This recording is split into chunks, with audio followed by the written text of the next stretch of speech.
New developments tonight on a California bill poised to outlaw the type of sting operation that made news last summer about some of Planned Parenthood's practices. If signed by California's governor, this new bill would make it illegal to go undercover and videotape Planned Parenthood or any other healthcare worker. Furthermore, it makes it illegal to distribute any recordings, meaning anybody with an expose cannot approach the press. Critics are already calling the bill dangerous for whistleblowers, especially with revelations you'll remember like this one. Try to intentionally go above and below the thorax so that, we've been very good at getting parts on liver because we know that, so I'm not going to crush that part. I'm going to basically crush below, I'm going to crush above, and I'm going to see that get out intact. Joining me now, Dana Loesch, host of Dana on the Blaze TV. Great to have you with us tonight. Thanks, Shannon.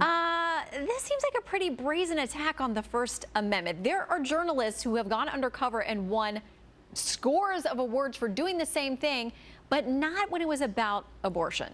Double standard? No, you're absolutely right. No, it is a double standard, Shannon. You are absolutely right. And the ACLU agrees with us on this. This story is so bizarre that it has made friends of the ACLU and people like me and the LA Times. So that's when you know something's up. Like the LA Times came out against this. The ACLU did too, because this would be one thing, Shannon, this would be one thing if there were not already existing laws that protected patient privacy. But this isn't an issue about patient privacy. This is Planned Parenthood, who has been busted 11 trillion times in the past several years, talking about how to, discussing with pimps how to evade the system.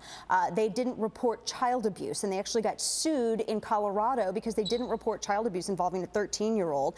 There was another case in which they were videotaped hiding up sexual abuse with two 13-year-olds, one of which they were telling to go ahead and get an abortion. They didn't report that in. They refused to follow that mandatory reporting. There are so many instances, not including David Delyden's excellent medical expose or journalistic expose on what they were doing with these body parts.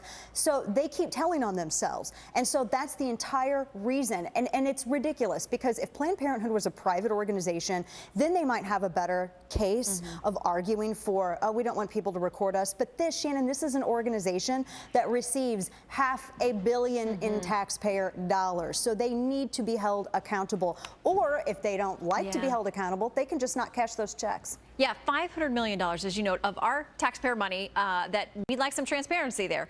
By the way, a penalty here could include, on the very first violation, a fine and a jail term of 1 year or both, and potentially greater fine if they get caught doing this more than once. The recordings, I mean, multiple years in jail for doing something that other journalists have been celebrated for.